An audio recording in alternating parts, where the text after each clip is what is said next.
Why shouldn't your house sit higher than your neighbor's houses? Why shouldn't you buy pink sheets or pink blankets? And why, when you go eat at someone else's house, shouldn't you jump in and start washing the dishes? Let me tell you a story and you'll understand. One weekend, my son invited one of his classmates over to the house. After the boy left, the room was a complete mess. My son spent the entire afternoon cleaning it up by himself. So I asked him, "Why didn't you ask your friend to help you?"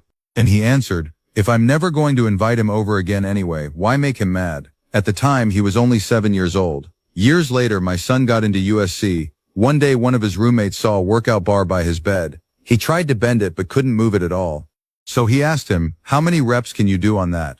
My son shrugged and said, "About 50, more or less." The roommate didn't believe him and even made a bet. "If you can really do 50, I'll give you $500. My son just smiled, grabbed the bar and started. The other guys in the room started counting out loud. By the time he got to 40, the roommate's face had already changed. When he hit 49, my son suddenly stopped and said, "Nope, that's it, I can't do any more." And at that moment, the whole room went silent. After graduating, my son got a job at a luxury car dealership owned by a Fortune 500 company. One day, a very wealthy woman walked into the Ferrari showroom. She looked around for a while, then pointed at the flashiest car there. She asked, "How much is that one?" My son answered, $700,000. And without even blinking, she said, "I'll take it." But just as she was about to hand over her card, she looked up and asked him, "Tell me the truth. Do you think I'm being impulsive? Think about it carefully." If he said no, it would sound fake. If he said yes, she might not buy anything at all. Now watch how my son got her to buy it with just one sentence.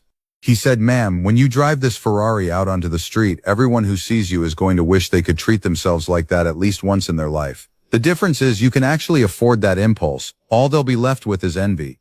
She smiled, paid, and drove off happy. After selling that Ferrari, my son came home and asked me, "Dad, do you think I should take my coworkers out to eat with the commission? I don't want them getting jealous and talking behind my back." I told him, "Absolutely not. Don't spend your money on your coworkers. Spend it on your clients. Taking your coworkers out to dinner only buys you one night of fake good vibes. Building a real relationship with the right people can change your life." My son listened to me. Not even a month went by before that same woman came back and traded her Ferrari in for an even more expensive one. My son earned another $12,000 commission. Then he asked me again, "So should I take her out to dinner now?" I told him no. Instead, send her a thank you gift worth $7,000. My son complained, "Dad, that's way too much." But he did it anyway. A few days later, that woman came back with 2 friends. Both of them bought Ferraris. Just like that, my son earned another $24,000. At that moment, he finally understood everything. From then on, every time that woman referred a client to him, my son gave her half of his commission. And every time she left happy with gifts in her hands.